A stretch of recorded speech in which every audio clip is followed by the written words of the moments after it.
Bonjour à tous et bienvenue sur la chaîne Wrestling Love. On se retrouve aujourd'hui pour une toute nouvelle vidéo. Alors dans cette vidéo nous allons parler du Champion Carnival. Donc nous allons faire la suite des reviews du plus gros tournoi de l'année de la All Japan. On va dans cette vidéo parler du jour 6 du Champion Carnival. Show qui s'est déroulé donc le 24 avril au Shinkiba First Ring de Tokyo.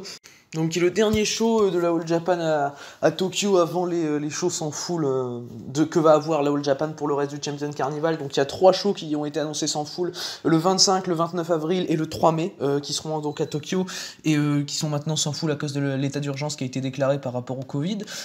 Mais bon voilà, donc on a eu donc un show avec donc comme d'habitude 3 matchs d'undercard, et puis cette fois-ci on avait 4 matchs de tournoi, des matchs qui m'ont hypé beaucoup personnellement comme Miyahara contre Sato et Suwama contre Yuma Oyagi. Mais voilà, on en reparlera en temps venu, puisqu'on va donc commencer maintenant à rentrer dans le vif du sujet, à parler du jour 6 du Champion Carnival. Donc comme j'ai dit, show qui s'est déroulé le 24 avril. Alors en opener, on avait Koji Iwamoto et Akira Francesco contre Atsuki Aoyagi et Rising Hayato. Donc c'était vraiment un pur match de juniors, hein, voilà, 4 juniors qui s'affrontaient.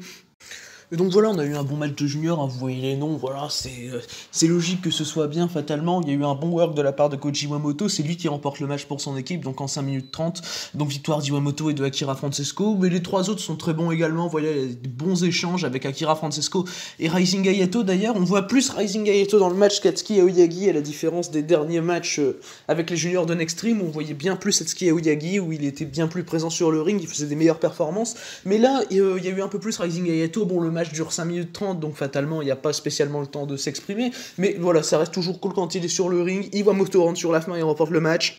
On a déjà été habitué à ça sur les précédents matchs où Iwamoto rentrait que vers la fin dans les tags comme ça d'undercard de Carnival et faisait la séquence de finish pour gagner le match. Là il l'a fait également, il fait le tomber sur Rising Hayato si je dis pas de bêtises, donc ce qui me choque pas, mais Rising Hayato a eu un bon match. Et du coup voilà pour ce match d'opener remporté par Koji Iwamoto et Akira Francesco. On va du coup pouvoir passer maintenant au deuxième match du show, deuxième match de l'undercard. On avait Hikaru Sato et Dan Tamura, donc qui représentaient Evolution, qui affrontaient Purple Haze, Zeus et Izanagi, donc les champions All Asia Tag. D'ailleurs, le design des ceintures All Asia Tag qui vieillit de plus en plus, je trouve. Du coup, voilà, le match a duré 8 minutes 30, victoire d'Hikaru Sato et de Dan Tamura, logique. Hikaru Sato prend la victoire sur Izanagi, c'est ce à quoi on pouvait s'attendre, étant donné que Hikaru Sato va bientôt challenger pour le championnat Junior Heavyweight de Shima. Je crois que c'est d'ailleurs dans la journée du 25, je crois que c'est la journée du 25 ou du 29, le Hikaru Sato contre Shima pour le titre junior, mais du coup voilà, de toute façon la review arrivera bientôt, et bah voilà, Hikaru Sato fait vraiment une bonne performance, vraiment, c'est franchement dans les undercard tag comme ça, Hikaru Sato fait que des bonnes performances, je trouve en ce moment dans le Champion Carnival, et je pense clairement de plus en plus qu'il va battre Shima, il a clairement été booké pour. En tout cas, Zeus a été très bon dans le match, il a balancé quelques gros chops, quelques grosses lariats sans être spécialement énormément présent non plus. Voilà, ça dure 8 minutes 30, Izanagi a eu aussi un peu le temps de briller, il est cool Izanagi, hein, voilà, dans le match, et même il est cool en général, mais du coup voilà, ça nous donne un bon match par équipe, où même Dan Tamura a eu du temps, vraiment je trouve que les tags étaient intelligents, que ça tournait bien, voilà, qu'on voyait bien les 4 hommes briller, et donc voilà, victoire d'Hikaru Sato et de Dan Tamura logique en 8 minutes 35, du coup bah voilà, pour ce deuxième des 3 matchs de l'undercard, on va pouvoir passer maintenant au 3e match et dernier match de l'undercard. Du coup c'était un 8-man tag team match avec Yoshitatsu, Takao Omori, Black Mensore et Ryuki Honda qui affrontaient Total Eclipse, Jake Lee, Tajiri, Okuto, Omori et Yusuke Kodama. Alors bizarrement ça a été pas trop long ce match, je m'attendais quand même à plus long pour un 8-man comme ça, dernier match de l'undercard, ça a duré que 5 minutes 20, victoire logique de Total Eclipse, Jake Lee, Tajiri, Omori et Kodama. D'ailleurs j'adore leur entrée à Total Eclipse, vraiment ils sont très badass et tout, dans leur rôle de heal, ils jouent très bien leur rôle de heal d'ailleurs, mais voilà, vraiment le match commence très bien. Bon, le finish c'est évidemment le fameux coup de titre, enfin voilà, coup de titre Six-Man évidemment, qui sont détenus donc par Takao Omori, Black Mensore, mais également Carbalito qui est pas dans le match, et il y aura une défense de titre AJP Six-Man très bientôt d'ailleurs, où Okuto, Omori, Tajiri et Yusuke Kodama challengeront Omori, Mensore et Carbalito. Donc voilà, c'est les matchs qui sont là pour vraiment builder ça. Total Eclipse ont vraiment été bons dans leur rôle de heal, voilà, comme je dis, il n'y a pas grand chose à retenir de ce match, ça dure malheureusement que 5 minutes, mais c'est un bon petit match undercard auquel je mets 3, parce que bon, j'adhère pas spécialement au finish, mais bon, honnêtement, ça ça reste cool, c'est pas un match qui est spécialement à voir, il y a des petites tensions entre Takao Mori et Okuto Mori que je trouve assez cool, vraiment les deux sont bons. Okuto Mori, c'est celui qui arrive en premier dans Total Eclipse, je le trouve vraiment assez mis en avant, vraiment dans son rôle de heel encore une fois, et j'ai l'impression que c'est un peu le bras droit de Jake Lee plus que Koji Doi qui est finalement dans le tournoi, contrairement à Omori. Et non, vraiment, j'adore Okuto Omori dans ce qu'il fait dans les undercard tags. Et non, il est vraiment bon. Et il va avoir un push, je pense, Okuto Omori. Du coup, voilà pour ce match. On va maintenant pouvoir passer aux 4 matchs du Champion Carnival 2021 qui étaient lors de ce show. On va commencer avec Koji Doi contre Shinjiro Otani. Doi contre Otani, bon, c'était vraiment le match où t'as le plus underdog, on va dire, du tournoi contre le plus expérimenté. Voilà la légende de Shinjiro Otani. Le match a duré 6 minutes 40, il a fini sur un double count out. Alors la fin m'a vraiment un peu déçu, j'ai mis 3. J'étais parti de base pour un 3,25, 3,5, mais au moment où ça s'est fini, bon, ça s'est fini clairement trop tôt et sur une fin qui est selon moi pas bonne. Hein. Voilà, le double count out, je comprends pas spécialement. Bon, après le match, il continue de se battre, ça j'ai trouvé ça cool au moins. Mais bon, vraiment, Doi et Otani, ils se sont envoyés des gros strikes dans la gueule. Vraiment, c'était assez cool de voir Otani mettre des grosses claques sur Koji Doi répondre avec des gros coups d'avant-bras. Enfin voilà, vraiment, Doi, il a pas hésité une seconde. Vraiment, il a été à fond, vraiment, Koji Doi. Et ça, j'ai trouvé ça bien par rapport à son rôle, par rapport à son placement dans le tournoi. J'ai trouvé ça quand même assez bien. J'ai trouvé ça assez bien, comment dire, qu'il aille vraiment direct sur Otani. Otani répond bien.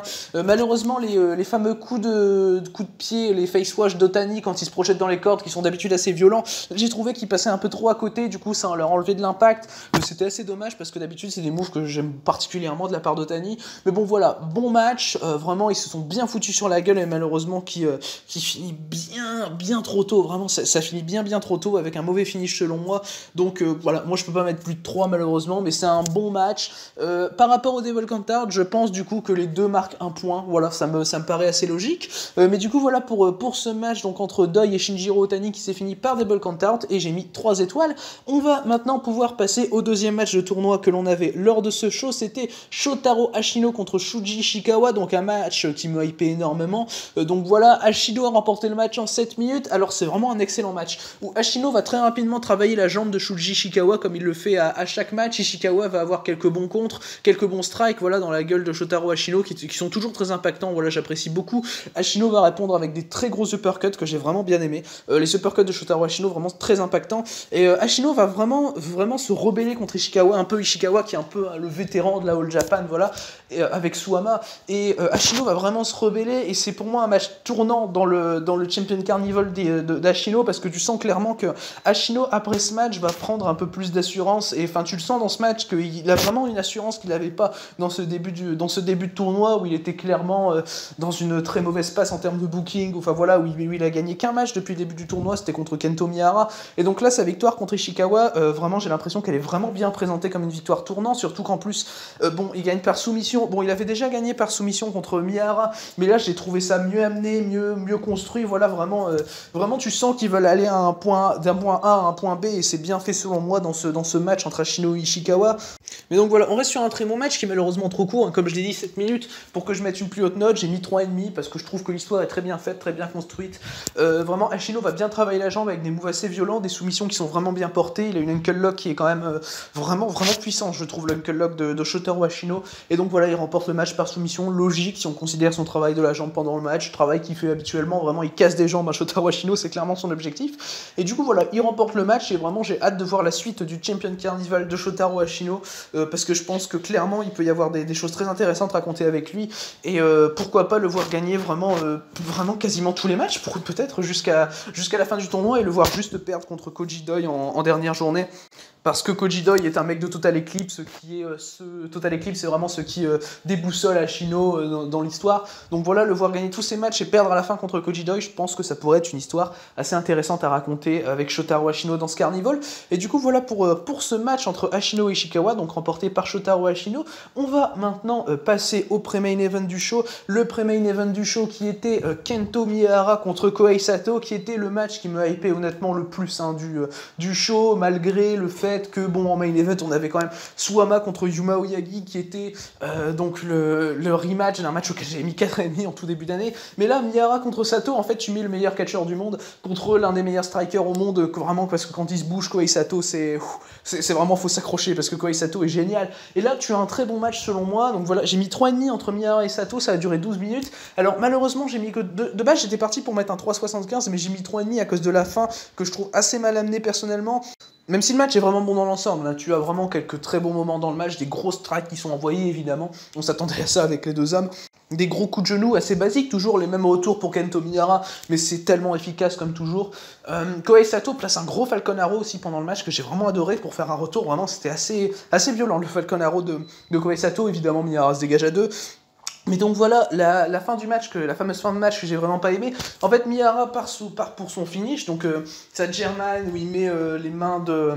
où il prend les mains de Sato en même temps, il le soulève assez longtemps, et il part donc pour son finish, et Sato le contre en lui mettant un coup de pied dans la jambe, et plus particulièrement vers le genou, là où Miyahara a ses habituels retours, et oui, ça lui permet de gagner les matchs souvent, les retours de Miyahara avec les coups de genou. Donc tu sens qu'il commence un truc où Sato va travailler le genou de Miyahara, et pour l'empêcher vraiment de revenir, et en fait, tu as un élément qui te fait faire un tournant dans le match où Sato en fait est montré pour gagner le match en fait.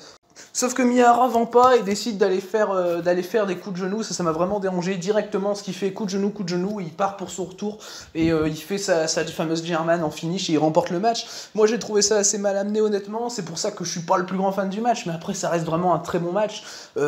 Vraiment, avec un finish amené, j'aurais pu mettre 3,75 et avec quelques minutes de plus, j'aurais pu lâcher le 4, parce que c'est vraiment très très bon. Après c'est pas un match que je vais particulièrement conseiller, hein, depuis le début de Champion Carnival.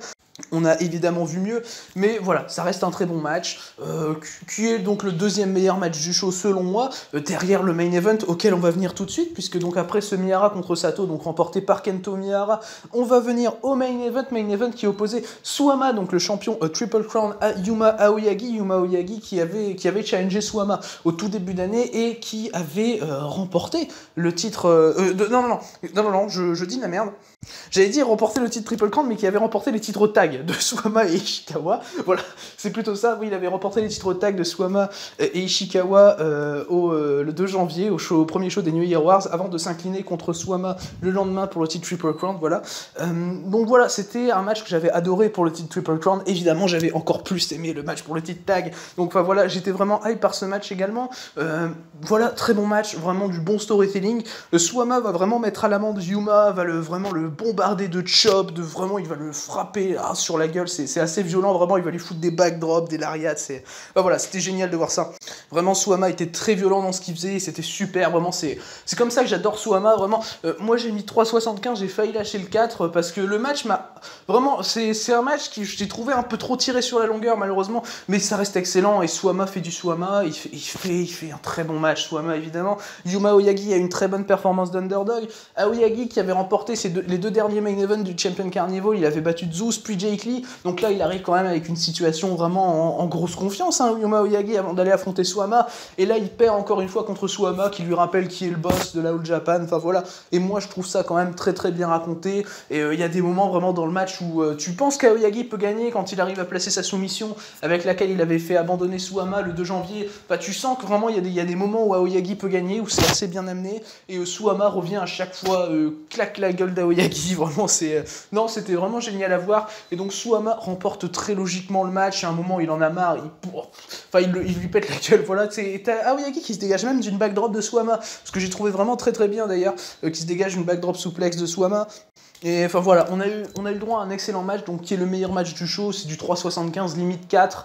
Le début du match, c'est pas spécialement mémorable, mais vraiment, quand ça accélère entre les deux, et ils sont vraiment géniaux. Du coup, voilà, c'est le match que je conseille du show, personnellement, ce Suwama contre Yuma Aoyagi.